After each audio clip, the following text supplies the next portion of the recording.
Masu kallon mu barkanmu da dawowa yanzu just like kowane Tuesday kan Tsarin Safiya muke kawo muku the political discussion segment. Muna da watan 'yan siyasa guda biyu, watan communicators daga watan jam'iyyu guda biyu din, jam'iyya na MPP da kuma jam'iyyar NDC, ko in ce da two major political parties. Yes, don akwai da yawa yanzu ma sabon da ya zo, movement for change shi ma yana nan.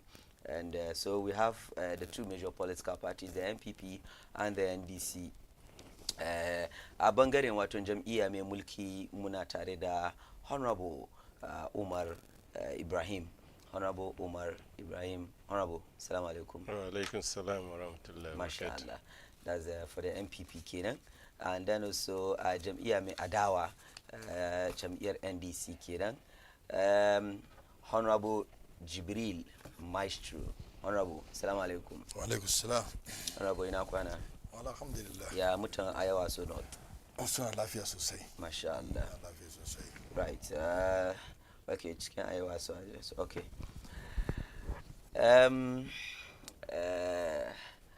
Mu duba issues mu na watan da safin ga ko kwa issues da ke faruwa a kasa currently. But dai musoma da jiya mun gan tsohon shugaban kasa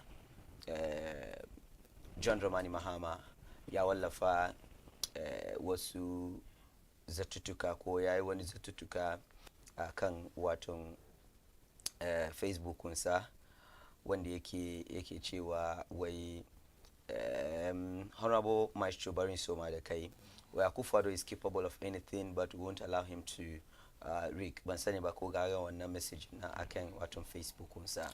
Nam wai Akufo-Addo is capable of komai, saboda shi ba za ba shi hanya ba wai, amma dai in as much as yana ya aikata komai, ba za ba shi hanya waton ya kalubalance election ko kuwa zabe da za a yi wannan waton shekara. Wani dogon waton notin da ya rubuta a Facebookunsa waton jiya kenan. Of course tun da dai ka gani wannan ya ke ce mai issue nan, barin fara da kai Jibril Maestro. Bismillahirrahmanirrahim. Na gode. Bari isa da gaisuwa na zuwa masu mu wannan very important program, kuma ngere mutane a yawa sunof. My incoming president John Dramani Mahama, Honorable MP Ayawa Sunof, Honorable Yusuf Jaja, and the Matasa Farida Jaja. Allah Tamakesu, the colleagues in our council executives, Erin Timokunda Skei, Erin Aikin Skei, for the betterment of the nation and Ayawa Sunof as whole. Amir, Kagan sometimes, Yak Mate Mobari Ulman, Akufo-Addo, Ghani Kamam, Ghana ba Nashibani. Mutane shuka ba shi opportunity yazo ya save mutane, amma of late maganganu Ulman yana wuce gona da Akufo-Addo. Yeah, he's an old man, 80 something years ago. He's an old man. John Muhammad sai abin shi menene? Sabaki ko abin ga na jin abin ga. Yeah, it's too early. She's over 70. It's too early ka fara wannan. So Honorable Jibril Maestro, na'am, Akufo-Addo, yes, so kace magana da Honorable His Excellency ke na'am. So I mean yanzu kan ya wuce gona da iri, even from the camp of Mahmoud Bawumia, they are not happy kamar yanda Ulman ke yawo yana maganganu. His Excellency, like His Excellency. Yes, you don't they treat your president with this contempt. His Excellency. No. So kache the kampung vice president. Yes, they were talking. Come on, Ulman yende yake maganganu nan. Ba san abin da ya sa yanzu kamar ya sunki. I don't know, in the power drunk ni, in the arrogant ni. Zanke should look as a statesman. Because very soon you retire. You retire, constitutionally you retire. 7 months to come. Less than 1 year, hand over power. Yes. So young Matimuta is going to come back. You see, young Matimuta is going to come back. You are a statesman. Be behave come on statesman. The Sekarushin the opportunity is someone as a president. So when you leave here, That is it. Kagan ya bude back. Anytime some opportunity magana. We come on, President Mahama will not succeed me. but do you expect His Excellency Akufo-Addo Yechikama, President Mahama will succeed him? Yes, Kagan Abene. You see, when you do whatever he can to make sure Kama ya hand over power to his own party person. Okay? So I can do a Facebook president. Oh, Saman Kurmana. Oh. It's his wish. It's his wish. No.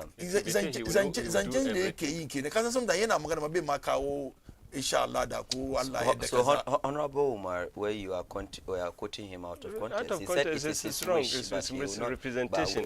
But he will do everything possible to. No. Is it sometimes but in the local agenda because of you are addicted to his attitude that only attribution AK back pays attention been the old man gave you understand me? Maybe came out only 8K for your information. Age is also catching you.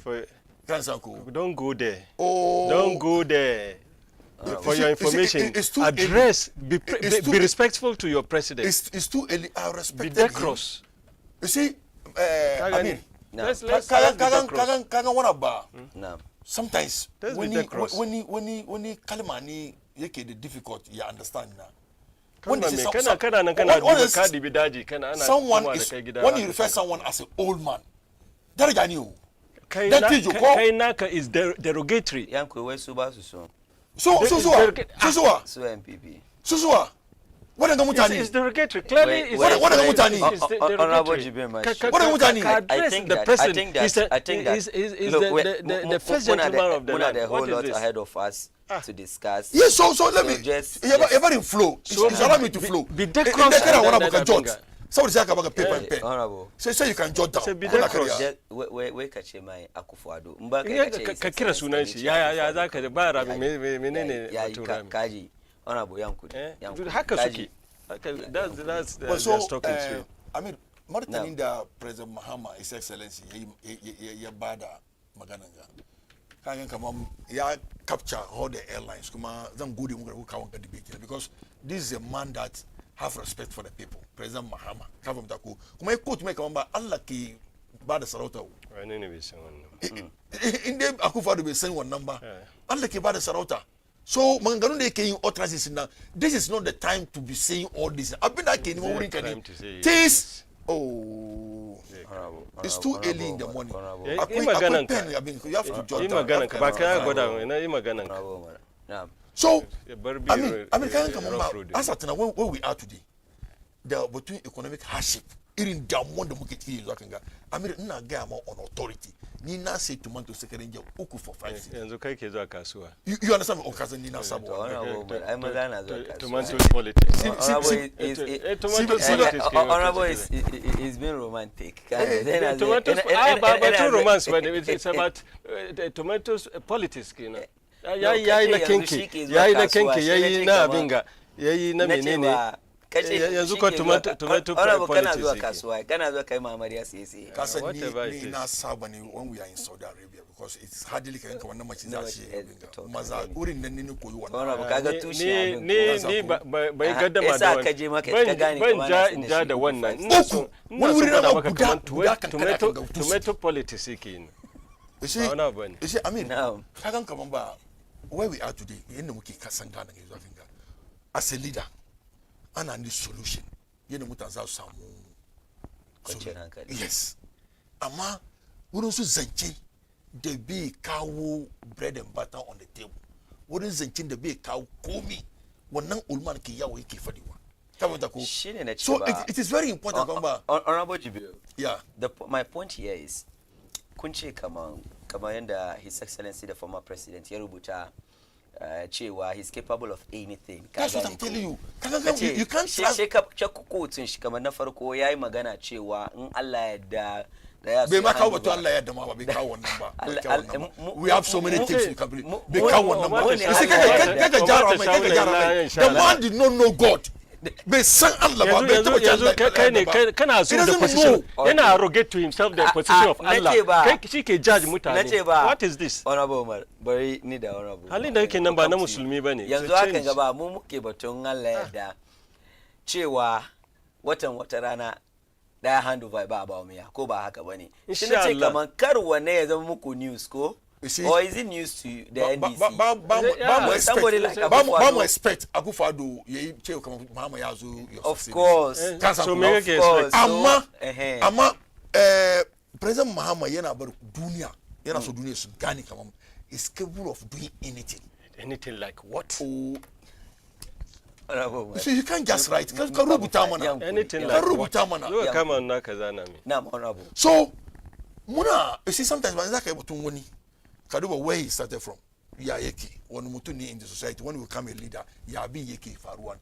In the Fourth Republic bombar batun revolution time da abubuwan nan you understand in Fourth Republic ba taba zuwa zabe election aka rasa rayukan mutane 8 ba sai under President Akufo-Addo ba taba rasawa ba zan yanzu akan ga because of yana son mulki yana yi komi sai sa mulki. That's what the old man is capable of doing. Amma as at now muna ga ma old man for the sake of the nation in the aka je election 2024 ya kamata a yi transparency wanda ya win sha a bashi because we know him. Kasa when the maciji because we know the man is very dangerous man. Alwayo, there's no justice for Mutani 18 Nanduka because of election. Dubai da kai daga Techima Saf da abubuwa duka kagan MPs muna sun petition masraj sun je court abubuwa ana gan footage soje na halbe na kaza. After today, komi ba abin da zafari. So mu muna ga me because all indicators ko ina ko gidan Umar sun san kaman ba Akufo-Addo MPP sun lose ko gidan shi sun san da unguwan shi sun batunka ne wannan so abin ga sunan shi we know him is wani schema ne amma the time has come bai samu wannan anya kuma. We know him, we study the man, we know who he is. Mun san abin da yake yi. Amma yanzu za mu tare wannan anya duka because all indicators, all the polls duka da ake yin duka, even from their camp. Ba yadda za a yi a ce kamar MPP so we never in this time be easy in light Allah because this man anytime yake magana kazan akwai wani aka ce mutum ne irin yana da izza yani wani old man kagan mutum yana so a gani kamar ba shi ne kaza saboda ya samu mulki bai ma tunani kamar ba mutane suka ba shi wannan mulki ba ya bar good name ya bar good legacy kagan abin ya sunan shi former na Jimpa Professor Adai yake kuma inda bai redeem images ba will be one of the disappointed presidents so far in this country because of abin the looting abin da irin kashe-kashe da aka yi during 2020 election nothing, no justice bai ma ko ya je ziyara gidansu ma bai koma ba it doesn't compensate them even Ayawa West Wogon after setting commission so isa yaro suna gida not even a pin ko dala ba su ba. Do you think this man want this nation to be peace? So wannan kashe ne aka gaya mai kaman ba we know you kamar ko kamar yadda za a buga bola a ce kamar we need a very nice defender coming for the markings because we know what he can do. Use a know the Kobe come wrestling. You understand me? When you come to election, can't get it Akufo-Addo. When you come to election, because he has no power drunk, he loves power.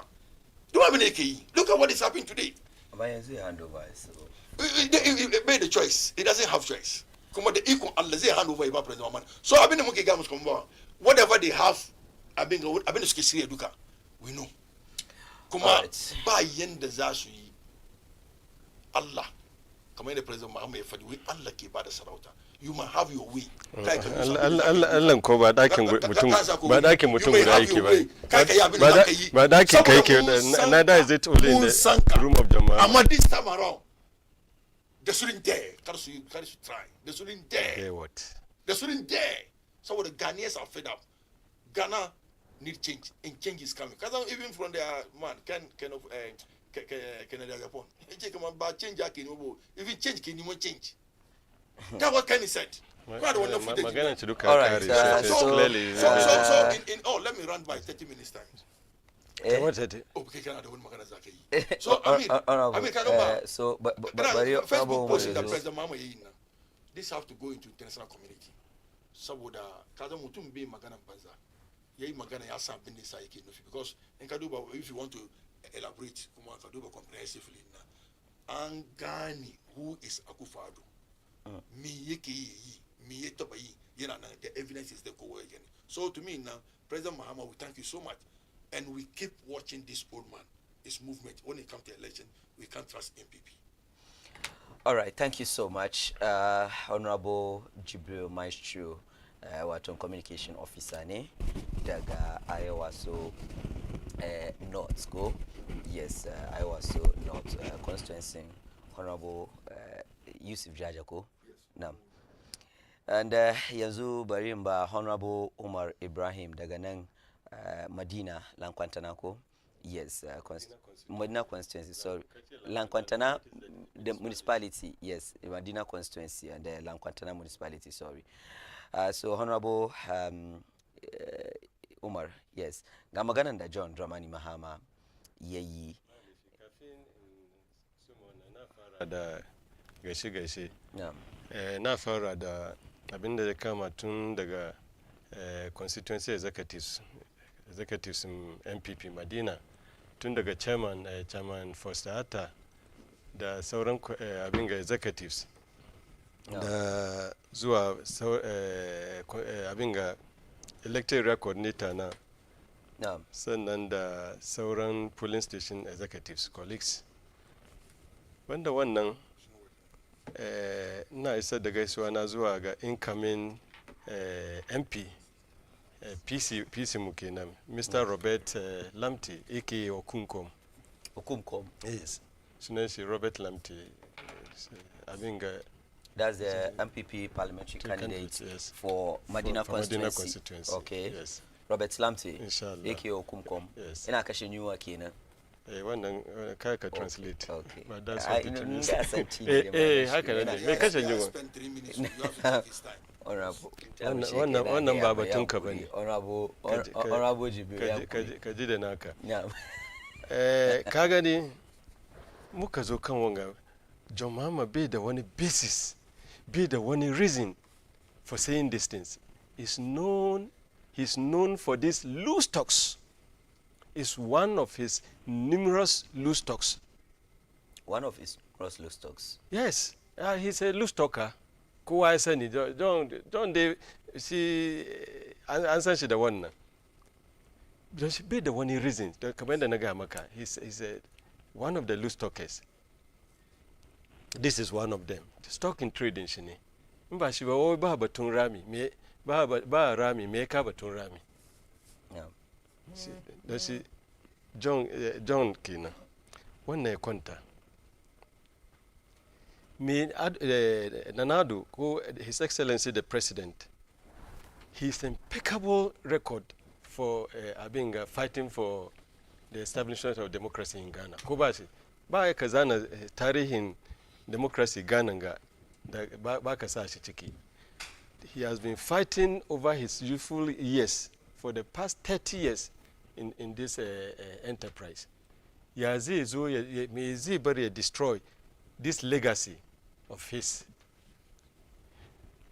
Shi duniyan ga kowa na da wish in ka haifi yaronka kana da wish ya zo ya yi abin da baka yi ba ko ya yi abin da za a zo a gani. No. Don shi in ka ce wishinka ne ka yi me shi ya ka hand over ka ba shi wannan bai gwada cewa kai ko ya ce it's his wish to hand over to a MPP government. Me kake so ya fadi kana so ya ce wish shi ne hand over ya ba abin ga that should you should have been surprised with that, but abin da ya fadi kenan amma ban da shi ni ban ji ya fadi wani abu which warrant this kind of statement from ka duba maganan da John Dramani Mahama ya yi ba wannan statement nan kawai. I think issues of batun Iowa so West Wagon ga da sauransu duka John Mahama ya yi a cikin wannan batun Iowa so West Wagon me ya faru ba investigate aka abin ga aka issue aka menene established abin commission of inquiry aka all these things and investigate thoroughly both the abin ga the legal aspect of it and then the criminal aspect of it and all those things. I investigate duka and appropriate remedies have been Facebook on John Dramani Mahama ake cewa wai the almost 8 years of Nana Addo Bawumia have done extensive damage to our democracy as the clock ticks towards the end of his mandate. The president's attitude and utterances give much cause for concern. His recent instance that chiefs stand up to greet him should be a matter of serious consternation for political watchers. He also recently stated that he cannot be succeeded by somebody he has defeated in previous elections. Those are his personal opinions. Those are his opinions. Inherently anti-democratic personality, undermining the fundamental principle of the peaceful transition of power. Nanado should be reminded that only the votes of the good people of Ghana and the will of the Almighty God will determine who succeeds him. This affirms the people's power in shaping our nation's future. Suppose we are to draw lessons from Iowa so West Wagon and the state-sponsored killing of 8 innocent citizens which during the 2020. This is John Dramani Mahama talking, please. State-sponsored killing of 8 innocent citizens during the 2020 elections. We know that this president is capable of anything and would not hesitate to trample on Ghana's constitution to manipulate the process in favor of his preferred successor. I can assure him that Ghanaians and the National Democratic Congress will not allow this to happen. As I advised him in Damango on Saturday, the best legacy he can leave this country is to superintend over a peaceful superintend over a peaceful, transparent and credible election. Kasan abin da nake da shi game da wanga sumbatun ga duka da ka abin ka read game da John Mahama ya throw in the town. So and this is suggest to think about the next election after 2024. He's throwing the towel. As in? This is a defeatist Abinga. Yeah, he's like conceding defeat before the election. You mean John Dramani Mahama? Yes. This statement? Yes, he's not throwing the towel. Otherwise, he's jittery. No, it's not like he's accepting defeat. But what he's saying is that he's going to win. I don't know. He means he's going to win, but if he's going to win, government and then he want to manipulate the election. That's why he's saying. Manipulate which election? He's saying in which that he way? will win, but the MPP government will want to manipulate the elections. I think that is what Ghana's John election. Mahama is trying to say. Kanga, you can manipulate. We have gone through a series of reforms, electoral reforms, election and electoral reforms, up to this point. Election that we have today, the muke da shi yau zamu yi yau. It's not the same as election maybe 4 years or 8 years or 12 years or 16 years ago. No, it's not the same. So that's why Nike Chemaka, John Dramani Mahama, ya throw in the towel. NDC should get this. It's a coded message ikega mutane shi. But mutane kamar su ma su ba su understand. Sun zo suna fadi. In the first place, abubuwan da kake fadin ga duka ba he's not neither here nor there. waɗansu maganganu kamar state sponsored menene killing. Which state sponsored the killing of people? Is that what he was doing under his regime? As in, but such issues so were which not during his Abenga. Nanado's government is a very responsible government. And I think that it's people na she honorable maestro. Why? Kagani, he mentioned places like Tichuma and Dasu Abenga. Yeah, so but honorable we knew what happened. Justice Basev Babasamu Basev only justice Ken one mutani 8 na har yanzu. Kana da labari abin da ya faru kuwa? Na'am. And mutane 8 na suka rasa rayukansu. It was the NDC that incited people against the dissident officials, and then the security agencies ba su tsaya mutane su mai da the dissident officials. So for that matter, they were supposed to kill yes, them. they have to ensure that what do you call it, sanity prevails. But I think these officers are trained officers. Well, if you are a trained officer and you hold a weapon and you are standing there and somebody wants to murder you, what do? You need to protect your life, isn't it? So the best way was to kill them. Well, I don't know, but they protected their lives and they restored sanity. So that's what happened. Doshina som dramane sani kamang Gananga is for all of us. It's not for him. He can't. He's a loose talker. Commander Nagamaka. He's somebody.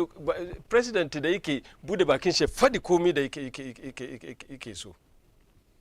Without recourse to the decorum and some other halin politicians. No, ba halin say kafadi kama halin John Mahama ne ba halin politicians bane. Suna fadi wa. Akwai responsible politicians. Me yayi.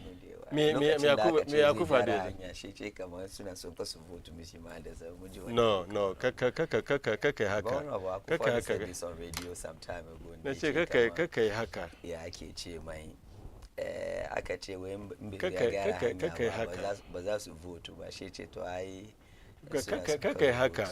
Kagani, you don't do that. You don't blackmail.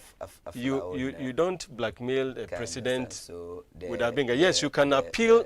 Kaya appeal to president for projects. Can lobbying for projects. Kaya appeal for projects. Oh, okay. So you mean these people were but you don't blackmail and you don't harass the president with your Abenga. Okay. With the project. So one and the na sun kasani. No, shi na son ka san kaman John Dramani Mahama. Ghana ba nashi bane. Ghana na mu duka ne. But I think everybody has a stake in it. Say what? Bagana ka fa shi no John Dramani Mahama fa. No. We Ghana na ba na ku faru bane na mu duka ne. Shi kuma ba nashi bane. He can. So what is the basis of saying Nanado is capable of doing anything? So because of that, shine na ga maka kamar he's very jittery. No. Malamir bari kade kaka riba kaka ci mai albasa bari magana na. Na ji wani abu. Ina tanyanka. Kamin shuru. Okay. Kamin shuru. Gashi yana magana. In ka kare sai ni. Ya dai shuru like. I'll continue because you continue what? Amir ka san abin you continue what? Da shi ne program ya bata kenan. Program da bai bata. To yana so gashi na bata shi. Gashi na bata shi. Honorable Jibril. Gashi na bata shi. In ya sauka she mu zo kanka she kare bata ya kuri. In sauka ba yanzu na hau. Abin da ke ciki ne John Dramani Mahama, His Excellency, former president. I'm very respectful. He was a former president. Now, bashi his due. Give the devil his due. Amma kai baka san wannan ba. Ka gani? Yes. No, but where's me? It's idiomatic expression. Wannan ko kana da problem da abin ga turancin ne ko. Okay, then I also use idiomatic expression. Kana da problem da turanci. You open the flag. To give devil his due is it harmful? Hakkin shi.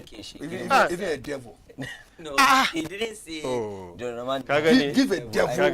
It's deep. Okay, the romantic expression now. He opened the floodgate. So let's go by this. By the mom, call the mama keke. You mean his former president? Give devil his due. Don't you understand the context under which I use this? You must learn to be decorous and respect. And that's what I'm doing in calling him Mankirashi names. Mankirajo Mama names. I'm calling his Excellency the former president. Ghana Banashibani, Ghana Namodukani. But the fact is that he's jittery for now. He's jittery. Yana Ganin Kaman, defeat is staring him in the face.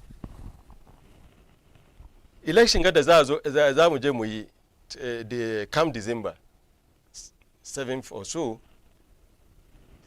defeat is staring him in the face. Don't see, command the boxer ne, yena chicken boxing ring, yaga be iyawa. Either she coach and she throw in the towel. Bima na swing ya sundaga hannu kena. Ya daga hannu.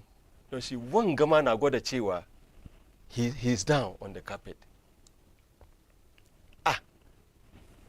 She ne aka defeating having an election ya saura daki yana kuka for number of days tukuna ya fito cafe fito bunga fuskan shi duka akon kumbura. That is the man. This is the man who on camera ko wani abu kamar shi yana kuka ko wani abu. I understand that. So I think ya mutum ya fito ya kuka wai kana gani fuskan shi mun dai san ya ko labarin zuciya ana tambaya menene fuska ne ko menene mun san ya lose election da so ka understand and he didn't want to accept ya sau daki for the wannan kila kai kadai ne baka sani ba you are the only stranger in Jerusalem ya sau daki yana kuka ya fito don shi ina son ka gane kaman clearly this man ya lose abinga ya lose election nan. Yeah, the defeat is staring him in the face. He's lost the election and he's throwing the towel. His coded message he sent Musu, but people like Maestro Vasuganiwa. Right, Maestro, Honorable Marwe, in Kuba Kuganiwa, but to end this, but I'm not personalizing it.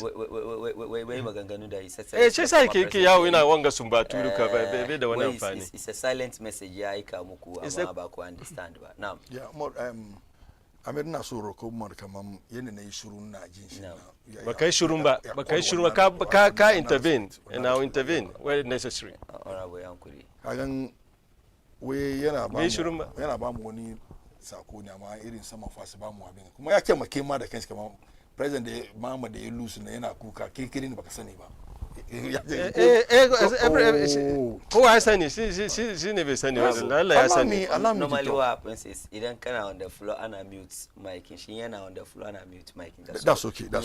So abin da ke cikin ba kagan ya zama kamar irin wani kamar joke ko wani wasan yara kamar President Mahama is a loose talker.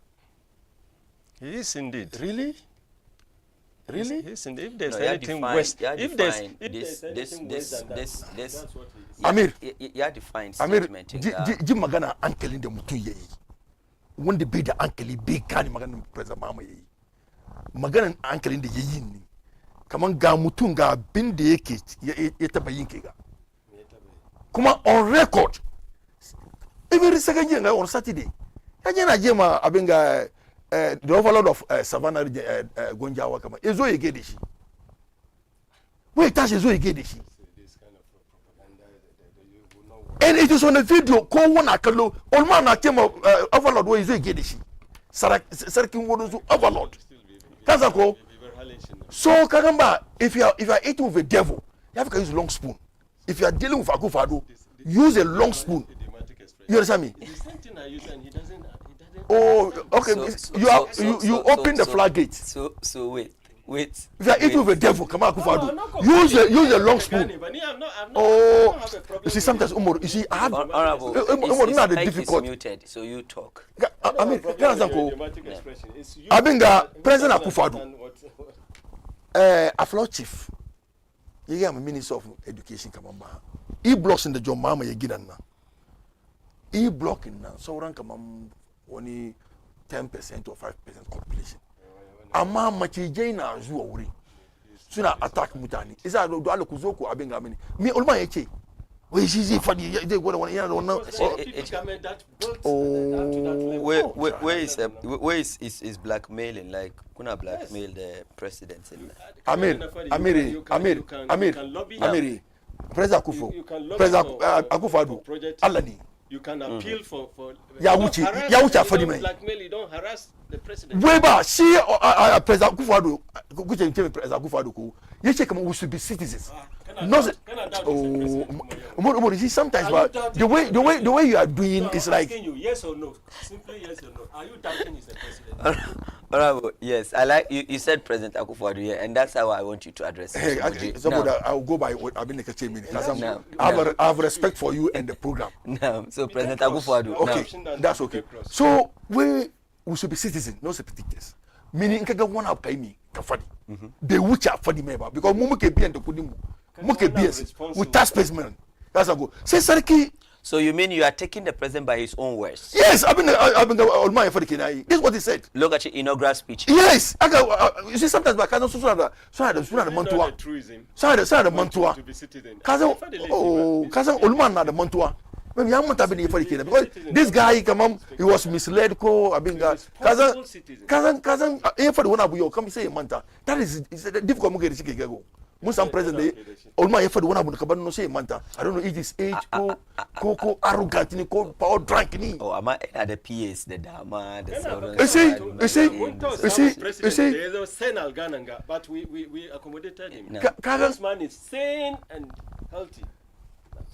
Honorable, it's like you don't even allow me to talk. Mike and she is muted. Hey, I'm look at what is happening. You are talking to the viewers. So ko jariri kace mai kaman President Akufo-Addo da former President John Dramani Mahama His Excellency wani wa ke magana loose talk mutun da ma ruwa ya ci mutane da ya je abin ga Northton mepe ruwa ya ci mutanen da suke biyan ka da kudin su taxpayers money kaje ma inda saboda voting da ban zuwa nan ga na kalle shi nace kaman mutumin ga lafiya kuwa amma people were kukun quote she president out of context because abin yake we an sani kidiga ya nuna cewa nan bai samu for the amma ya zo ne because they are Ghanaians kaga saboda like shi that's what they are saying kaga saboda shi Ulman na bai san cika abin yake ba wanda kake magana yake translate na regional minister ya vote mai this may be 0 ya samu daga voter region mutumin na shi wannan constituency ko we are talking of voter region okay kuma Northton is part of voter region yes it's part kake magana da gaban sarakai na shi wanda ke mai translation na regional minister ka shi ya vote ma da mutanen ka da suka zo DCs da ko da zo wurin sai kana magana no a fact abin da ya fadi na was it not a fact sai na duba nace baban ga lafiya kuwa mutum ya yi wanga magana as a statesman wannan hankalinka ne as a father for the nation ka zo kana batu vote Allah kai ka win kana kan kujera kuma mutanen da suka vote ma suna biyan tax ana duban ka da yaranka da matanka duka kuna cin kudin yafu sai ka zo kana wanga magana in ba loose talk ba mikiga za ka describe wanga magana kuma ka san kamar condemnation ya zo the whole world condemnation ya zo batun loose talk yin nan daga baya in ga mu da wani sarakai wani irin taruwa sarakai na wurin nan sai yana so ya gwada wani girman kai wani arrogant yana hakan ga ka san mutum ai era hakan ga sai muna nan mutum ga lafiya kuwa kai for the first time in the history of this country president da yake magana loose talk sai da Akufo-Addo saboda kagan series of abin magana da yake yi even today in ka duba all the airlines duka batun da ya disrespect sarkin abin ga gunjawa overlord ko ina in ka duba Olma ma cikin TV cikin video na sai yana kan yazo ya gede shi me yake gwada wani in ka dai president kai Allah ne kuma shi forgetting kaman ba kai Akufo-Addo mutane suka vote ma kudin mutane ake biyan ka da shi shi tun da ya fara life shi cikin siyasa bai taba kawo kwanciyar hankali ba This is palpable lies. President Akufo-Addo. This is palpable lies. 1994-95. Kagani. Memory lane. Oh, someone couldn't go around educating. But educating my Abenga. 1994-95. The President Jerry Rawlings. To be stopped in his track. Ye kawo VAT. Ye kawo VAT. Ne se keje Akufo-Addo organize demonstration kumpre. Muta no so kumpre. Akan kama VAT na tax na yaye wa kuma ba ka so akawo tax na. Se Rawlings me ankali me tausi me jim mutane. Ye suspend one VAT aka je consultation all the regions. 1998 akawo VAT na. Amada alugun to gu yezo President Akufo-Addo yezo. Me yi. This color of names. The President Akufo-Addo. Okay, the President. We go on a similar measure. We are so irresponsible. The President Akufo-Addo is whatever. Nason Dokimagana Amir. No. Are you the host? Are you the host? No, honorable. You are more the host. Honorable. Oh, Charlie. Kakao in order. Please. Honorable Umar. Kakao in order. No, I'm handling. You are more the host. I'm handling. Oh. I am handling the issue. Yes, Honorable Umar, thank you so much. Honorable Umar, thank you so much. Thank you so much, Honorable Umar. So President Akufo-Addo. Yes. Say the you organize kumpreko. What is that? Reason being white, VAT in value added tax in the base. So what I want now, they usually say increase VAT in now. Wanga mutum ka che kama mutum da yake mata are respecting skina when it comes to peace in this country. Kazo kai da mutum mutane suka mutu. All right, so say get our VAT in kazo e ka increase VAT in now. So in all in masu son Ghana. Masu jin program ga da basira. Sun san kama bin President Muhammad Fadi na ya fadi for all of us. Mu gane cewa kan ba where we are heading towards. Muna the president da yake power drunk. Muna the president da yake so yayi all ways and miss. Zai ne zai yi power be abenga wannan mulki bai fita kan abenga party shi amma shi ba Allah bane. We are telling them come on 2024 election they shouldn't dare. They should allow Ghanaians to exercise their right. They should allow people to vote. When people vote, the vote have to be counted and protected. When they win Abashi, this is what we want in this nation. In this nation. All right. One party, one group of people da suka capture this state suka yi hankalinsu ya gwada musu hankalinsu na in myopic mind ya gwada musu kaman ba wani party da zai yi win election Ghana ga kuma sai su that was the mindset, the typical mindset in NDC from 1992 up to come on around 1996, around 2000 when they lost the election. Mine is almost come on ba one party that they have because they captured the state in all its facets or aspects. Don shi yau akwai wani before 1996, look at the Commander Nagamaka electoral reforms yazu. We first were using opaque ballot box. It was all electoral reforms, about 90% of the electoral reforms, Duka, it was championed by the MPP tradition. It's MPP that fought those things. Some were fought in court, some were, they called for dialogue series and what have you, until consensus is reached, where it is court until court rules and all those things. Up to Yaumuki Chikinga. So we have a legacy to protect. We are far different from what they are describing. Nanadu, Commander Nafadi, he has a legacy to protect. He's been president for close to 7.5 years. Yeah, 7.5 years now. Now, and inshallah, he will complete his tenure and hand over to anybody who will be elected. And inshallah, flag bearer Baumia will be elected come 7 December, and he will hand over to him. It is not, she never make a wish, this is what he wished. So one nakwaza magana that he is capable of doing what now one nanya fitu. Nde wani slave queen, one imagine what else slave queen. Yazo so brody. Mijin slay queen. Sawa Brody. Slay kowa san mijin slay queen Ghana ga. Sawa Brody. Kowa san mijin slay queen. I want to refresh myself small in the flight. Kowa ya san mijin wanda ke da slay queens. Shi yana da host of them. Har suna fada Sawa Brody mana. Sawa Brody mana. Lokacin mu ya kai na gode muku sosai honorable Jibril So learn to be responsible when you are talking. Know what to say and stop those those innuendos and useless innuendos of yours. Wakilai daga wato jami'u guda biyu kenan wanda yake suka yi magana game da waɗannan zattutuka da His Excellency the former President John Dramani Mahama ya wallafa a Facebookunsa. Ina ga Honorable Ibrahim Alasan Ibrahim Honorable tamu ya kai tamu ya wuce ya kai yanzu haka. Yes, so inshallah shi ranar Thursday ko next week shi mu ci gaba. Chama Olabode Williams. Olabode Williams. Mun gamu more than 10 years ke ga. Yeah, more than 10 years. Yeah, Jima. Honorable Olabode Williams. Text message from Deputy Secretary, Personal Secretary, Honorable Jaja. No. Mashallah. Honorable magatakarda inji Bahaushe magatakarda kenan Zakariya Ahmed. Zakariya Ahmed muna gaisuwa muna gaisuwa sosai.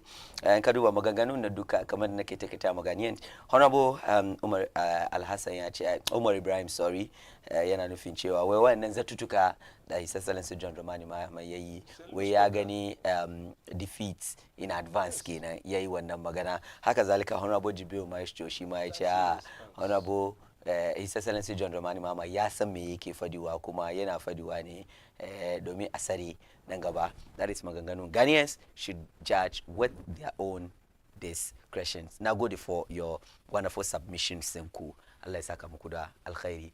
Jama'a happiness is wato sports wato wasannin safiya tare da Salma Ahmad Bandao da kuma Abdul Madnan Mukhtar.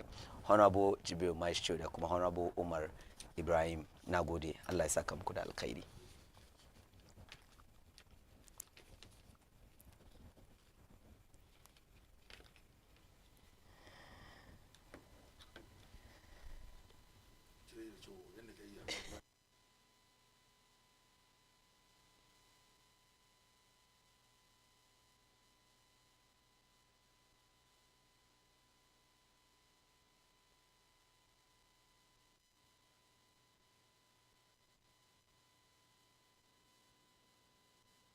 Then the time on the box of the oil, we still the beg for food. Now everything may fall apart.